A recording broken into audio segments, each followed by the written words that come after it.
Welcome to Chats Rehash, the Bitcoin podcast where we chatting about sats. We're going to go over episodes number 17, 18, and 19 today with you satillionaires out there faithfully viewing, listening, engaging each and every single day. We love you.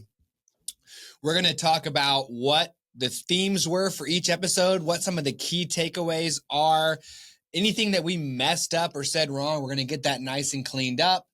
And then we're also going to dive into some of these really juicy conversational threads that we left open. So I'll be your host, Stuart Bitcoin Maxi. And I'm your co-host, Chris, founder, CEO of Ithaca Hummus, Bitcoin smash buyer, and proud multi-coiner. Let's go. So let's get right into number 17, Shane.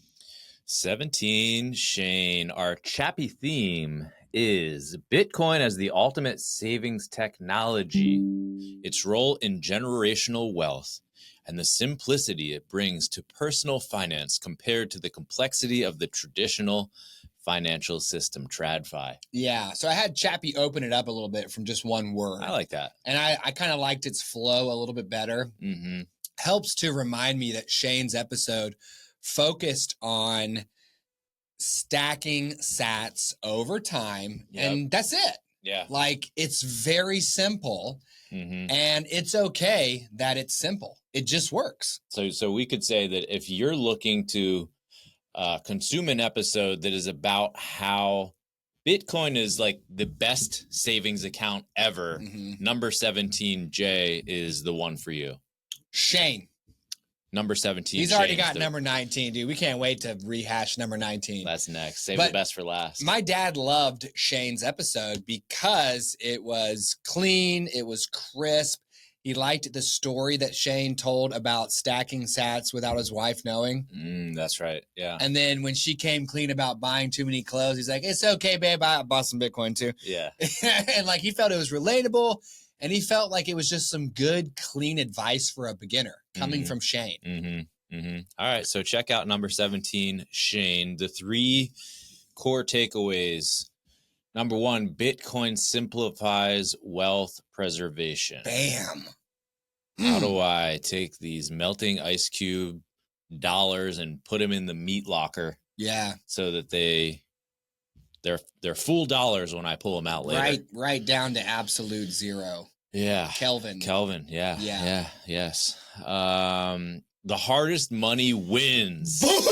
Oh man! Come on, chaps. What is it? There is no protection. What is the quote? Yeah. So Saifedean in his Bitcoin Standard says something along the lines of, "You cannot protect yourself from the consequences of other people holding money that's harder than yours." Yeah. That's like one of the biggest like when I read that, I was like, dang. Ooh, like it made me feel like I had glass beads and you had gold coins. Yeah. Like, what am I doing with this? This stuff is dumb. Yep. I need what you have. I need harder money than nation state paper. I need some Bitcoin. And over time, you can just look at this historically. It's a fact that wealth flows from the people with less hard money to the people with the hardest money. It's just what's happened time and time again throughout history. Bloop. Okay. Yeah. So the hardest money wins. All right. Finally, last takeaway. The journey to understanding Bitcoin takes time. Yeah. Takes time. Don't try to understand it all the way before you stack your first sats. Do both. Get yourself $50 a month and keep watching the show. It'll work out. And also don't find yourself wrestling with a concept that you just have spent a lot of time with already and you're just not getting it, and just say, nah, I give up. This is not for me. Persevere. Hang in there. Keep at it. All right. Where did we make mistakes? Where were we inaccurate? Number 1, it was mentioned, we said it, Shane said it, who knows, Bitcoin as the best performing asset in every time frame. Okay. Bitcoin has outperformed most traditional assets over a long time horizon, 5+ years, but specific stocks or commodities can sometimes outperform it in shorter cycles. Okay, fair. Maybe. And to my, it's a nice piece to point out that, okay, if you chop these 3 weeks or 3 months out, Bitcoin doesn't perform as well as some stock that's, super hot. But we're not in the business of searching for all of these quick turnarounds. It's hard, it's time consuming, and almost everyone doesn't get it right. So just go with the horse that's winning. It's Bitcoin. Yeah. You're not going to trade Bitcoin. You're not going to be a Bitcoin trader. Yeah. Don't chase the gains in cryptocurrencies or Wall Street. Just stack your sats and you'll see. Yeah. You'll see. Yeah. All right. Next one. We say this all the time, and I stand by it. Bitcoin never crashes. It just goes on sale. What? So Chappie had a problem with that. All right. Let's see what she said. What's up? She said, Bitcoin experiences significant volatility. We know. While its long-term trajectory has been upward, it has had multiple deep corrections along the way. Yeah, so get ready for me to reject Chappie's work here. 100%. When I say Bitcoin never crashes, it just goes on sale, that is correct. It doesn't need correction. And when she's talking about the volatility, she's talking about Bitcoin in dollar terms. And I'm talking about Bitcoin in Bitcoin terms. Bitcoin in Bitcoin terms has no volatility, none, because there's only so much of it. And whatever your share of the network, that's your share of the network, period, all the way until we're handing down these laptops as mysterious relics that we don't even understand how they work. They just got some Bitcoin on it, and we know it's important. Okay. All right. So that wraps up episode 17, number 17, Jay. Yeah, because we put all the conversation. No. Number 17, Shane. Gosh. This dude can't wait to talk about Jay. And then we'll do all the conversational threads as one at the end of the episode. So let's move on to my dad, number 18, Monty, as you might call him. I'll call him Dad. Let's look at the theme for number 18, Dad. Introducing Bitcoin to an older generation through a personal conversation with my dad, exploring its legitimacy, its threats, its opportunities. So a couple of takeaways for you. Bitcoin's legitimacy in monetary history. Self-custody is key. Government threats to Bitcoin. So let's talk about the first one. He has read the Bitcoin Standard, at least the first few chapters. Yeah, okay, right. And he really enjoyed that history of money. Not many people take time to study money and how it's, come in and out of vogue. But he's a history buff, and it was cool for him to kind of approach history from the history of money perspective. They don't really teach that a ton, at least when I was going through school. And, we heard Lawrence talk about, the fall of the Roman Empire in money terms, not being something you see often. And, the Bitcoin Standard takes you through the Yap stones and what happened when the Irish guy just used dynamite to blow up a bunch of new stones to make himself rich. Or the glass beads, where Europeans were like, okay, we'll just make 1 million glass beads and bring them to you.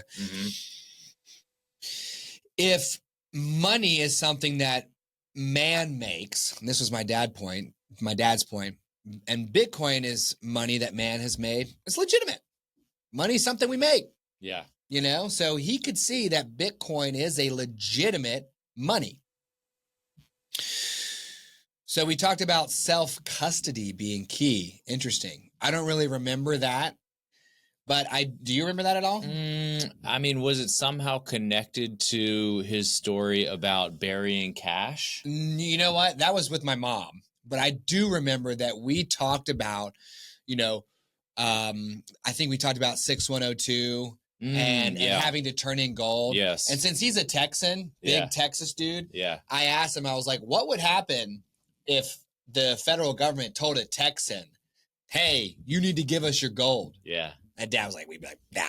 Come get it. Same for Bitcoin. Yeah. So I tried to get my dad on that idea of a Texan would choose Bitcoin over government money, and a Texan would take Bitcoin into self-custody. And if you want a Texan's Bitcoin, you need to go to Texas, you need to find him, and you need to survive.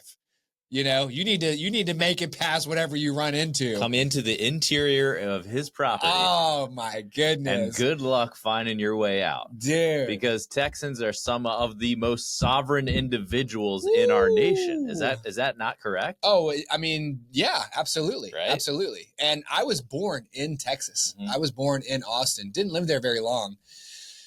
But I do wonder if some of that, like, no, comes from that, you know? Yes. I love Texas. So we finished up with Dad's assessment of the threats to Bitcoin.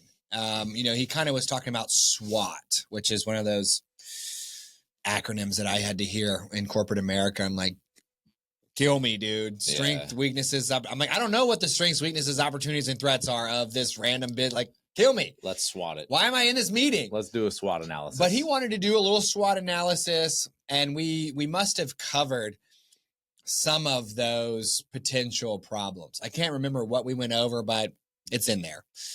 So the inaccuracies, the mistakes, Dad brought up this concept of an Elliott wave, being able to beautifully predict the movement of Bitcoin, at least when he was introduced to it the first time by that trading person that he was learning from, right? Not Gary, but some other guy. And it was kind of like, if it does like 3 ups, then it does way up, or if it does 5 downs, it was something. I don't know. And my cousin Winchester has talked about Elliott waves as well. But he's fully a Bitcoin trader, technical analysis type person. And I'd love to get him on the show. I've been kind of helping him get to where he can sign up. So Dad talked about the Elliott wave and how it could totally predict Bitcoin's price movements, at least in that one moment. And Chappie's just pointing out that Bitcoin's price movements, aka exchange rate, is influenced by many factors, including supply and demand, macroeconomic trends, network adoption, not just Elliott wave. Right. We also talked about Executive Order 6102, what number 33 Jameson calls a 6102 attack. Ooh, spicy. Yeah. Very spicy. Sheesh. Ooh. I feel like a cop when I hear that.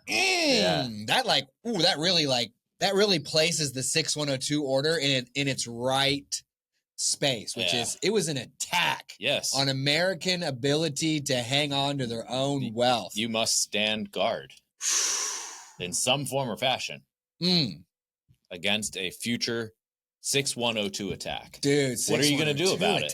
What are you going to do about it? Shoo! What happens if you're in Europe and you've got this CBDC and they just 6102 all your euros away from you? They just they don't even have to like mandate it. They can just God. They can just digitally 6102 you, man. So let's see what to do about 6102, because Chappie's got it right here.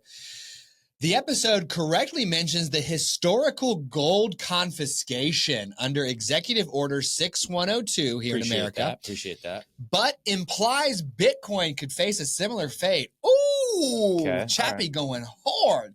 And I do think we were talking about, for example, the government going to major exchanges like Coinbase and saying, give us your Bitcoin because we can't get the Bitcoin from the one guy in Texas. Which is why you want to self-custody your own. Unlike gold, Bitcoin is decentralized and its confiscation would be significantly harder due to private key ownership. Bingo. Boom. It's right there. It's right there. So if you take Bitcoin into self-custody, and that's what we talk about in number 18, Dad, then if they try to 6102 attack, you privately own your keys. It's not a bank account that they can coerce the major banks to give them access to. It's not a gold that they could pile into one place and sit on top of it like a naughty little nation state dragon. you have private ownership of your keys when Bitcoin is in self-custody. So this idea of confiscating Bitcoin becomes significantly harder due to private key ownership. That's huge. Okay. And then we also talked about the guy who lost his Bitcoin in a junkyard. Mm-hmm. And I said, well, if he had his seed phrase, he could just restore from another wallet. Nice and easy. Well, Chaps was like, guess what, Stuart? You don't know what you're talking about because you're class of 2024. And the fellow who lost his Bitcoin on a hard drive in a junkyard, James Howells, was a bare metal Bitcoiner, which means he was so early to Bitcoin that if he stored his private keys in a file on his hard drive, okay, it used to be called wallet.dat, then he would not be able to do what we can do. Let me try to say that again. When we talk about taking your Bitcoin into self-custody, we're talking about downloading a wallet. Those wallets are called hierarchical deterministic wallets, or HD wallets. And what this means is some blessed individual out there developed a way for us to access our Bitcoin on the blockchain using our private keys through a seed phrase that is 12 or 24 words long. And so long as I have this key to my keys, I can unlock my wallet anywhere, anytime, even if I lose that wallet. Mm-hmm. Well, in the days of bare metal Bitcoin, they didn't have these HD wallets. So you would take your private keys, you would put it into a file, and you would store that file somewhere. And if James's keys were in a file on the hard drive along with, then that means they're gone. That means they're gone because he can't go restore his wallet from a seed phrase. He needs that actual piece of information. So if that actual file on a hard drive in a junkyard, his only option is to find it. So I was wrong to say that James should have stored his seed phrase because he may not have even had one as an original gangster. But today we have these beautiful wallets, and all you need to do is save the seed phrase somewhere super safe, and it kind of creates tolerance for mistakes. Mm-hmm. Okay? Beautiful.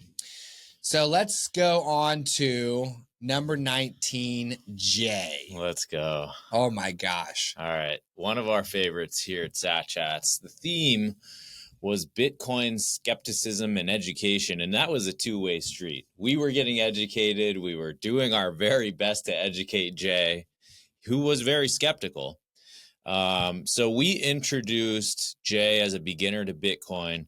We addressed his concerns and guided him towards hopefully his first Bitcoin purchase. The three key. Wow, we did because he stacked the sats. That's right. That's right. So we got him there. That's right. We got him there. The three takeaways: Bitcoin is distinct from cryptocurrency. Bitcoin is backed by energy and the world's largest supercomputer. And skepticism is natural, but education leads to confidence. So Bitcoin is distinct from cryptocurrency. I feel like we talk about this more and more, so much so it's almost like we bring it up in every episode. Yeah, it's really important. It was an important part in my Bitcoin journey to separate crypto from Bitcoin. Right. Two different things. Bitcoin is the original cryptocurrency that solved all the problems of all the failed attempts at cryptocurrency, digital cash, peer-to-peer cash before it. And then after that, we've seen all this crypto meme coins that have tried to tackle, certain aspects of Bitcoin that they would wish to change if they could go back and do it all over again. But Bitcoin is Bitcoin. Yep. Yeah. We talk about it a lot because as a show for beginners, Bitcoin is lumped in with crypto. And one of our first tasks is to separate Bitcoin out to the side. and help our satillionaires understand that Bitcoin is Bitcoin, crypto is kryptonite. If you are a beginner who is trying to figure this stuff out, just don't even do any of this. Put on the clappers and just get your head wrapped around Bitcoin. Yeah, because how many guests have we had on the show that were early Bitcoin adopters who have said, I bought Bitcoin and then I sold my Bitcoin because I was chasing the next big Bitcoin-esque wave of this new crypto adoption. Like, we've heard that from so many people, and we want to help our audience avoid that mistake. So then we did this energy piece, which was hilarious. And if we, when we unlock a membership tier and and let us know in the comments if you want a membership tier that includes raw episodes, the full length, because Jay went almost 2 hours. Yeah. And I could barely get it down to like an hour 15 because it was so packed with absolute outstanding conversation. But we went on a big energy tangent that I had to try to thread into a respectable time frame for you satillionaires. Let us know if you want the whole thing. He could have gone for like another hour too. The boy had some stamina. Yeah. Yes. Linda Craft's husband. Yes. Okay. We did make the claim that Bitcoin is backed by the world's largest supercomputer. I believe it was counter to his, the dollar is backed by the world's largest superpower. What is Bitcoin backed by? Yeah. But you're going to have to go to... largest supercomputer. Yes.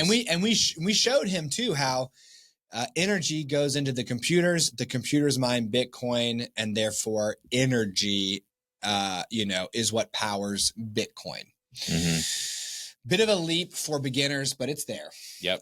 So what was the last one? One, skepticism is natural, but education leads to confidence. Yeah. And he was actually, one thing near the end that he was skeptical about was this idea of, okay, Stuart, if you're so hyped on how Bitcoin operates by consensus, how do we prevent that from turning into groupthink?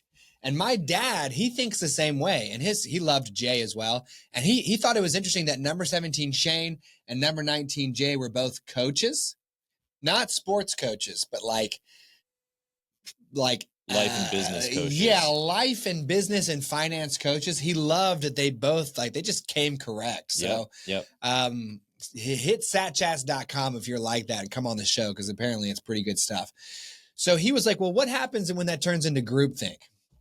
So let's see about this inaccuracy or mistake here. All right. What was suggested on the episode was that Bitcoin consensus operates like psychological group think. Right. Yeah. Jay was like, that was the claim that he was like, well, how do we keep it from being, or is it already groupthink? Right. Aren't all Bitcoiners going to share the same bias? So let's absolutely rip on Chappie's correction here. Okay, so the correction is that Bitcoin's consensus mechanism is mathematically enforced and decentralized. Groupthink happens when people conform due to social pressure. Bitcoin's network only accepts valid transactions and updates through objective verification, not opinion. Yo! That's a lot of words. Let's focus on this. Okay. Bitcoin only accepts valid transactions. Okay. Yep. Groupthink, where people conform due to social pressure, could create invalid transactions. And by that, I mean invalid thoughts, invalid perceptions. Bitcoin doesn't care about your thoughts, let alone your group thoughts. Yeah. Because Bitcoin is mathematically enforced and only accepts valid transactions. Woo! Updates through objective verification. Yo! Bitcoin is like, it is truth, dude. Bitcoin is, and some maxis like me say that there has never been truth in the world until Bitcoin, because it is rock solid truth. Can't be manipulated. And the rules of Bitcoin, we can rely on them. We can rely on them. The thing is enforced by math. Only accepts valid transactions. Man, it's like you can't you can't impact Bitcoin in that way. And you can't pull the rug over Bitcoin's eyes. Like, it is a cold, clean machine that is chugging away block by block. Absolutely beautiful. So the danger of groupthink is that one among the group interjects with some invalid or untruthful thought or proposition. Yeah, it's kind of like Jay was worried that humanity would do what it sometimes does, where it kind of gets together and it starts to like convince itself of things that aren't true. Hive mind, or, you know, like a coven of, well, I actually love witches, but vampires. You know, there's like this, you know, there's like this fantasy lore that, you know, if too many vampires stay in one spot, they'll start to like drink each other's blood and go nuts. So that's kind of what he was coming from. Okay. But Bitcoin is not a product of our human thoughts. It is a program, and it is decentralized, and it's just cruising ahead like a digital juggernaut. Yep. Golly. Yeah. Amazing. Yep. Bitcoin's so good. All right, let's move on to the open threads. First, we'll talk about number 17, Shane. Okay.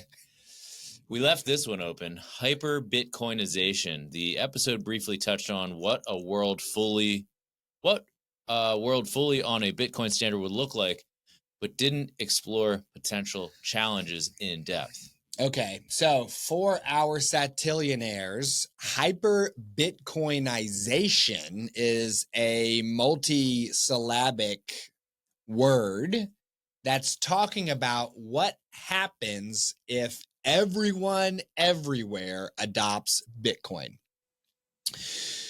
What happens if we all have our sats and we all spend our sats, and the economy is not powered by, you know, 100+ different currencies among 195 different countries, but a single global currency? And we talked about it a little bit, but didn't explore potential challenges in depth. All right, I'll explore the. You want me to get real deep on the potential challenges of hyper Bitcoinization? Yeah, go there. Ain't none. Next one. All right. Wealthy people using debt to avoid taxes. Okay. A good discussion on how the wealthy leverage assets, but it left the question open: how might Bitcoiners use debt in a Bitcoinized world? I mean, this is kind of a no-brainer. You know, what Chappie's referring to here is wealthy people earn cash, they take their cash, they buy assets with them, and then they leverage those assets to go out and get credit and borrow money against the assets that they hold, which avoids this whole expensive proposition of taking those assets that you acquired and selling them and paying capital gains tax, or, you know, paying income tax because you're working and you're being taxed on your ordinary income. So how might Bitcoiners use debt in a Bitcoinized world? Well, just replace the word asset with the word Bitcoin. It's the same exact thing. Right. I do think the world of using Bitcoin as collateral is getting bigger and bigger and easier each day. Yeah. Here's an interesting thought exercise for you as our Chad Michael Saylor Maxi. Let's imagine we reach a hyper Bitcoinization type space where the only currency there is Bitcoin. So in today's world, we're taking Bitcoin and they're giving us fiat currency in exchange for it because we're using it as collateral to get a loan. But what if, I mean, how would you take Bitcoin and use it as collateral for someone to give you Bitcoin for it? I mean, I could see a world where like you use on-chain Bitcoin as collateral for layer 2 Lightning. Dang! Yo! Whoa! That's crazy. That's crazy. In my my thought process was, does this infinite money glitch that Chad Michael Saylor has work for now, but become extinct in a hyper Bitcoinized world where you can no longer put up your Bitcoin in exchange for nation state paper because there isn't any of it. The only money there is Bitcoin. As if the whole money were on gold.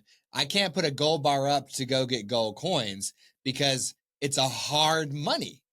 So do we have this world where you can buy, borrow, die off Bitcoin until Bitcoin fully envelops the world, and then all those tricky little mechanisms disappear and you only have the Bitcoin that you have? Yes.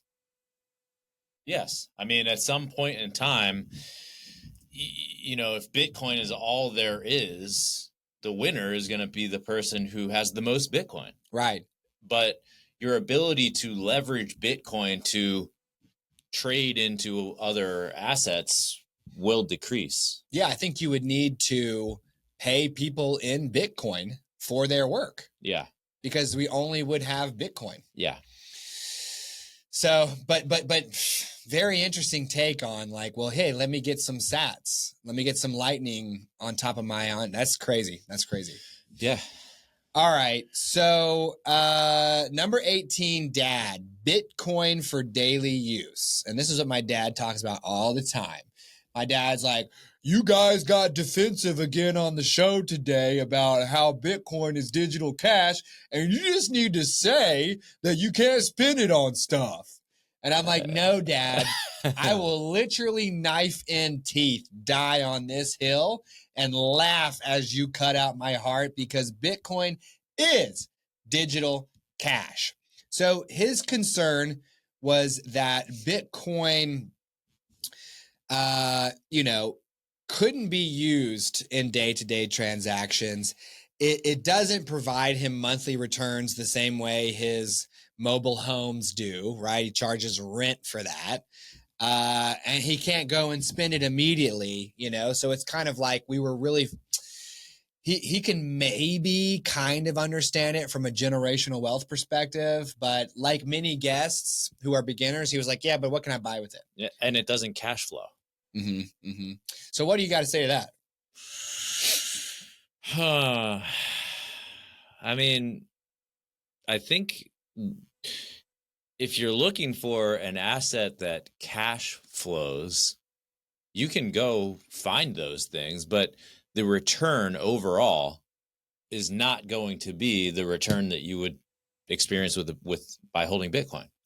So it's almost like the way I look at it is like I could exchange my Bitcoin for an asset that cash flows or pays dividends if that's what I choose. But I'm going to have to make a trade-off. I'm going to have to be okay with accepting a lower rate of return over time in a form of currency that's flowing in a different way. Yeah. So AKA into a puddle. Yeah. So I'm not, it's a time preference question. Again, it's like, I'm not saying that there's no place for cash flowing assets in someone's portfolio. There definitely is. But if you just want the highest return possible and the hardest money possible, if you want an asset that can be used as an investment that increases in value over time and is also valid as peer-to-peer digital cash, there's no other choice but Bitcoin. Think about making $1,000 a month in cash flow through a property that you're renting to someone else. And you think to yourself, look, it's generating cash for me. Whee! So $12,000 a year. And do you have to pay taxes on that? Yeah. Okay, you do. And does that $12,000 buy you less and less and less over time? Yes. Yes, it does. Now, I could take the same amount of Bitcoin and watch it go up 200 million%. You only need your cash to flow when your cash is the wrong cash. My cash doesn't flow because it is indestructible and preserves its value and actually buys me more and more and more and more.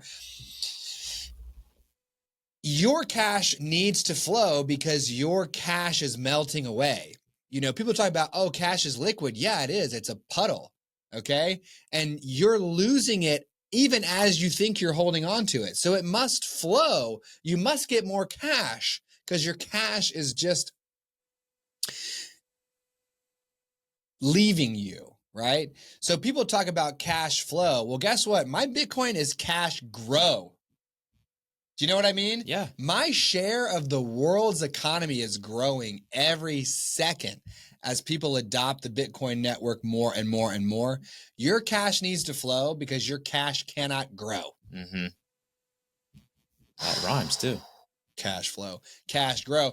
All right, and then let's look at the inaccuracies and mistakes from number 19J there, Chris. Well, none, because number 19J is the man. He's the man, the dude. Lucchese God. Yeah.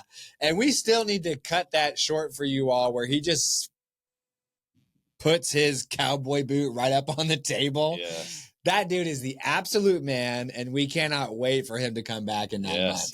Yes. So that was the rehash for number 17, Shay, number 18, Dad, and number 19, Jay. Feel free to jump back in our playlist on YouTube to find the one that you want to listen to. Be sure to like and subscribe on YouTube. If you are among the first 999 plus one subscribers, you've got a chance to win our 1 million sat giveaway. If you're a beginner and you don't know what that means, you're basically looking at $840 currently. Mm-hmm. And if this thing's up to $100,000 by the time we hit a 1,000, that's like $1,000. So we're not kidding around. Hit the subscribe button and make sure you are in the running. 5 stars on Spotify as well. You know how to find us. You know how to engage with us. Thanks so much for watching this episode of Sat Chats Rehash. Remember, Sat Chats Rehash is for educational purposes only and should not be construed as financial advice.